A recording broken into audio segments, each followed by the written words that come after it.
E aí galera, tudo bem com vocês? Sejam todos bem-vindos ao canal Debatendo com Fute. Vocês deixa o like, se inscreve no canal e ativa o sininho de notificações para receber todos os conteúdos do canal, beleza? Então solta a vinheta, minha diretora, e bora pro vídeo!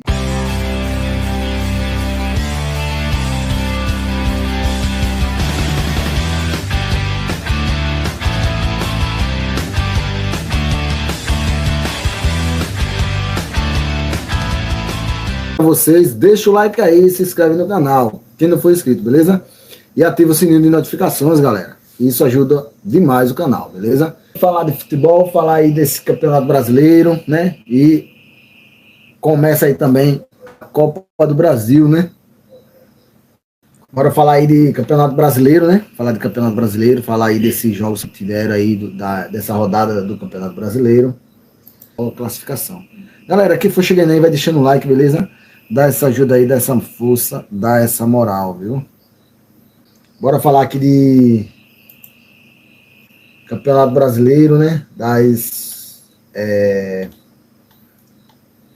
Cara, o final de semana aí pros corintianos, eu que sou corintiano pessoalmente, cara, não passei muito bem, viu? Com esse empate. Mas vamos falar em geral aqui do brasileiro, né? Da classificação do brasileiro. Dos jogos que terminaram dessa rodada, né? Da 21ª rodada. E depois a gente vai falando pouco a pouco de cada time, beleza? Então, vai deixando o seu like aí, beleza? Dá essa força aí, dá essa moral. Galera, teve um jogo no sábado, né? Entre Vitória e Cuiabá. 1-0 para o Vitória, né? Vitória ganhando aí, né? 1-0 para o Vitória. Se mantendo ali fora da zona de rebaixamento, né? Que isso é importante, né? E tivemos aí também no sábado aí o Vasco da Gama e o Bragantino, né? Então foi 2-2 o jogo, né? Eu assisti, acompanhei um pouco ainda desse jogo. O Vasco no segundo tempo jogou muito melhor do que no primeiro tempo, jogou muito melhor. Teve as ações do jogo, né? As principais ações foi do Vasco no segundo tempo. No primeiro tempo o Red Bull Bragantino, com um gol que fez logo cedo, ficou mais pressionando o Vasco. O Vasco sentiu bastante o gol do Bragantino no primeiro tempo, né? Mas aí no segundo tempo o Vasco volta para o segundo tempo, reage, né? Faz o gol aí, empata, né? E depois vira o jogo, né? Vira o jogo para cima do Red Bull Bragantino. E aí no finalzinho o Red Bull Bragantino termina fazendo um gol de empate. Um primeiro tempo melhor pro Red Bull e um segundo tempo muito melhor pro Vasco da Gama. O Vasco ele é meio parecido com o Corinthians, né? Ele tipo, dá um vacilo, né? Quase todos os jogos a zaga do Vasco dá um vacilo, como a zaga do Corinthians também dá um vacilo. Então é muito difícil você conseguir manter um nível forte de equipe com falhas individuais ou às vezes falha coletiva ali da zaga, que pode dificultar bastante para o decorrer do jogo, né, do time, né? Mas de qualquer forma o Vasco jogou muito bem no segundo tempo, teve a oportunidade até de fazer o terceiro, não fez, e aí no finalzinho tomou um banho de água fria aí do Red Bull Bragantino fazendo o gol de empate, né, com o Elinho, né?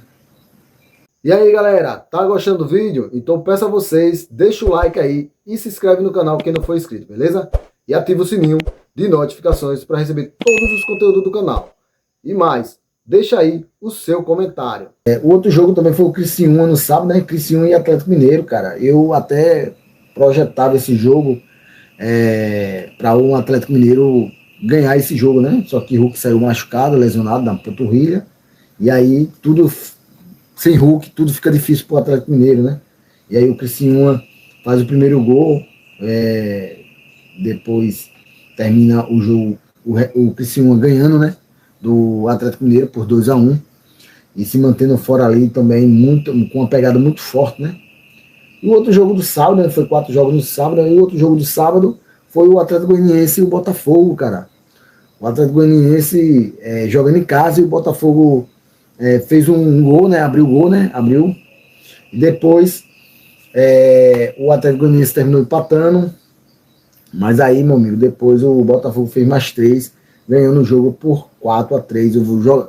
Como eu tinha projetado na minha análise que eu fiz na live, acho que dois dias atrás, como eu tinha projetado, 2 dias atrás não, acho que 3 dias atrás, 2 dias atrás ou 3 dias atrás, que eu tinha projetado que o Flamengo perderia a liderança e o Red Bull e o Botafogo assumiria a liderança. Por quê?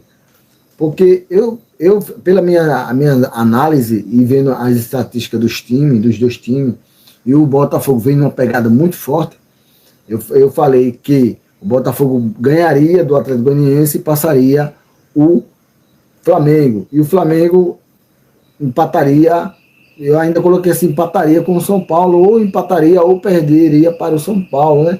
E foi isso que aconteceu. O Flamengo perdeu de 1-0, né? E o Botafogo ganhou de 4-1, assim, o Botafogo assumindo novamente a liderança do Campeonato Brasileiro. Entendeu, galera? E o outro jogo, como eu falei, São Paulo e Flamengo no Morumbis, né? Morumbis lotado no sábado, foi no sábado também, né? O jogo.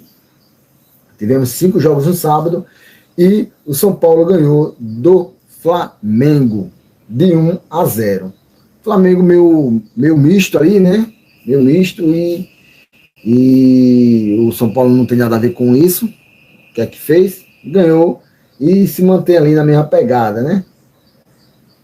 E agora a gente parte para o domingo, né? Os jogos às 4 horas da tarde aí, os 3 times que estão brigando ali na zona de para não cair, que é o Corinthians, o Fluminense e o Grêmio. Os 3 jogos, tudo ao mesmo horário. O Corinthians empatou o jogo em 1-1. Começou o jogo, 4 minutos de jogo, o Corinthians toma um gol, cara, do Juventude. E aí, cara, sabe, o jogo foi... E aí, galera, tá gostando do vídeo? Então peço a vocês, deixa o like aí e se inscreve no canal quem não for inscrito, beleza? E ativa o sininho de notificações para receber todos os conteúdos do canal. E mais, deixa aí o seu comentário. Se tornando cada vez mais difícil, né?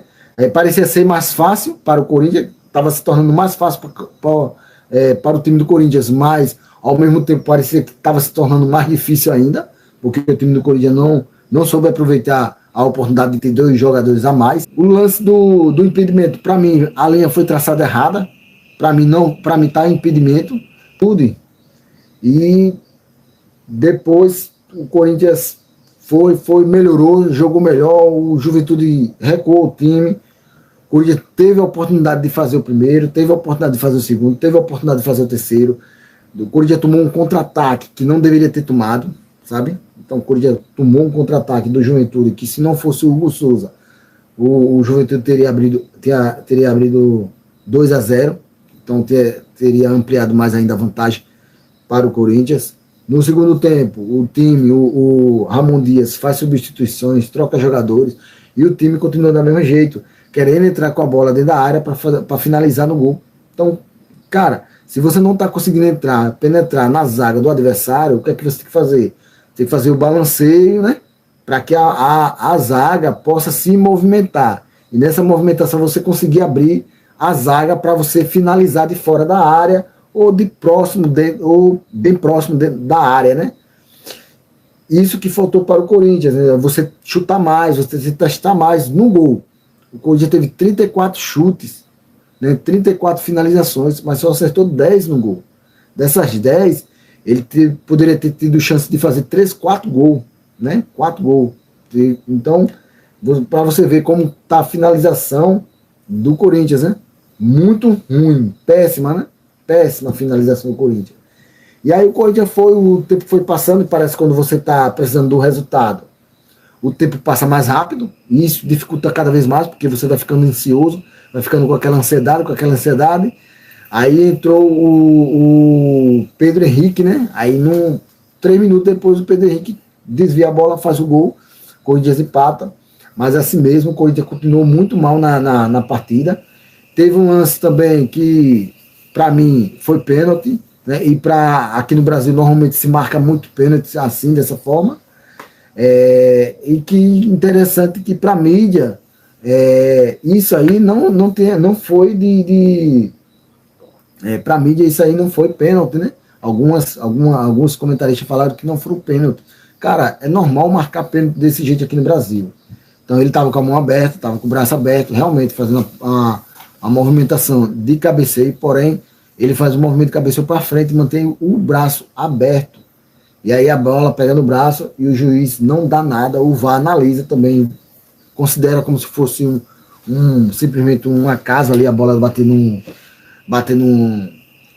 braço do jogador, e aí, cara, o Corinthians vai até o final do jogo tentando fazer o gol e não consegue, terminando assim, Corinthians 1, Juventude 1, Corinthians descendo para a zona de rebaixamento, né?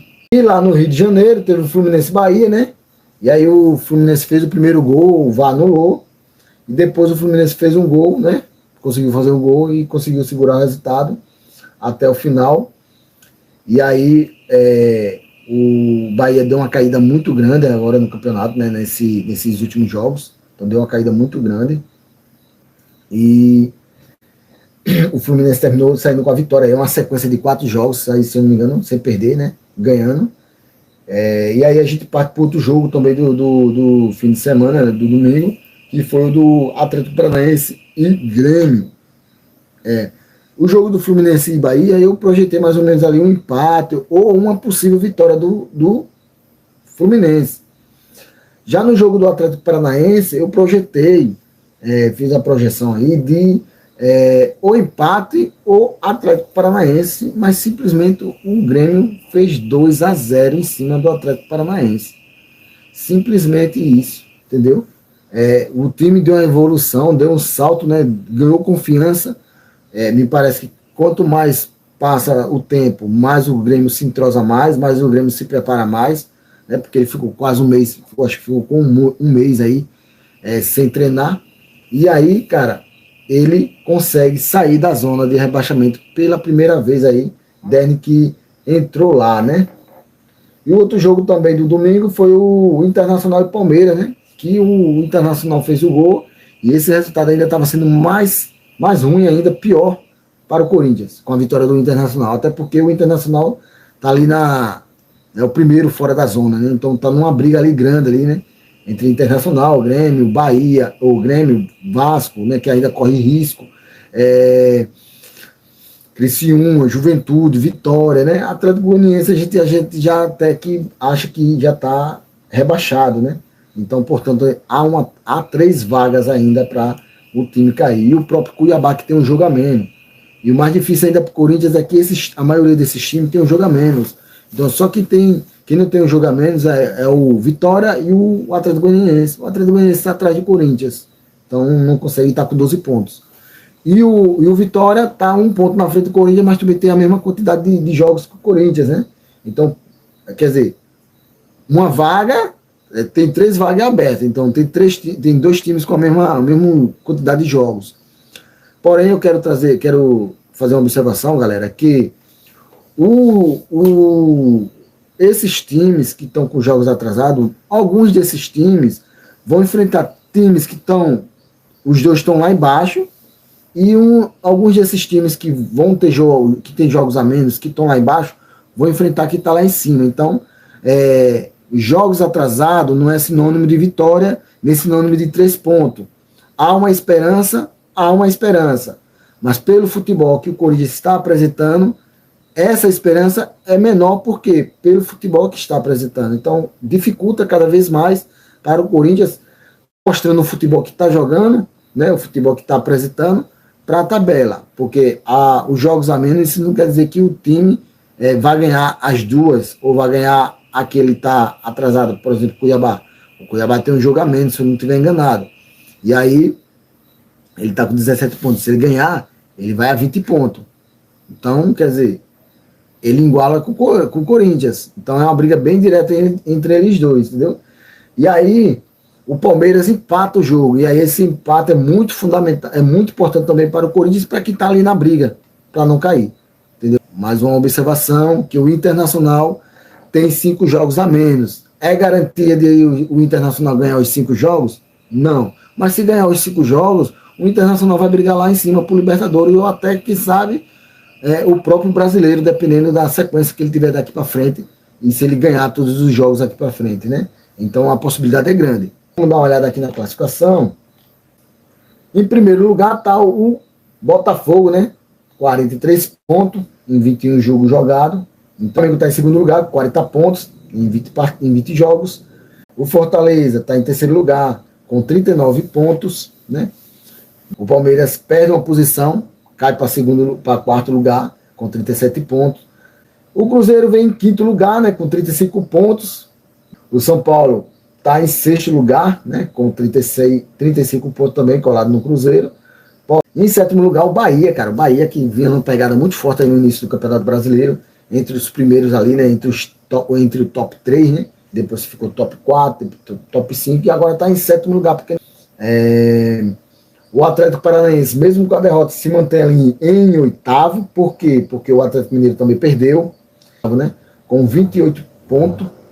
Em nono vem o Atlético Mineiro, que teve uma recuperação grande aí, né? Já chegou até, tá lá perto da zona, né?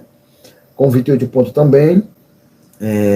O Red Bull Bragantino vem em décimo, né? Com 26 pontos. O Vasco vem em 11º, com 24 pontos. O Criciúma vem em 12º, né? Com 24 pontos também, bem colado ali no Vasco. O Juventude vem em 13º, né? Com esse empate, estava com 21 pontos, foi para 22 pontos. Já o Grêmio começou a dar uma reação, né? Começou a reagir, né? Está em 14º, com 21 pontos. O Vitória tem 21 pontos, está em 15º. O Internacional está em 16º. Está em 16º, com 21 pontos. E só para acompanhar o Grêmio, o Fluminense, né? Que das 5 partidas, né? Está em 17º, das 20 pontos. Já o Corinthians, que estava bem distante aqui, né? O Fluminense estava bastante atrás, o Fluminense passou o Corinthians está em 18º, né? Com 20 pontos. O Cuiabá está em 19º, né? Com 2 jogos a menos. E o Atlético Goianiense, esse que é o 20º, né? Colocado, é o lanterna do Campeonato Brasileiro. Esse daí tem 12 pontos. Olhando a tabela, a classificação, é meio desesperador e ainda pode ter uma real chance matemática, com certeza, e pode ter uma esperança ainda de o Corinthians sair sem tanto sofrimento, né, para o seu torcedor. Galera, essa foi a classificação, né, de momento agora do Campeonato Brasileiro. Falei um pouco aí sobre os times, dei a minha opinião, né? Então, eu acredito que o Corinthians ainda consiga se salvar. Corinthians, Fluminense e Grêmio ainda vai se salvar, não vai escapar. Eu acho que o candidato aqui a cair é o Juventude e o Vitória. Eu acho que o Cuiabá. Esses são os times aí que eu acho que vai cair. Eu acho que o Internacional também não cai, não. Entendeu? E é isso aí, galera. Chegou mais um final do vídeo. Muito obrigado àqueles que assistiram o vídeo até o final. Que Deus abençoe a cada um de vocês. Então vou pedindo a vocês, deixa o like, se inscreve no canal quem não for inscrito, beleza? E ativa o sininho de notificações para receber todos os conteúdos do canal. A gente vai ficando por aqui e até o próximo vídeo.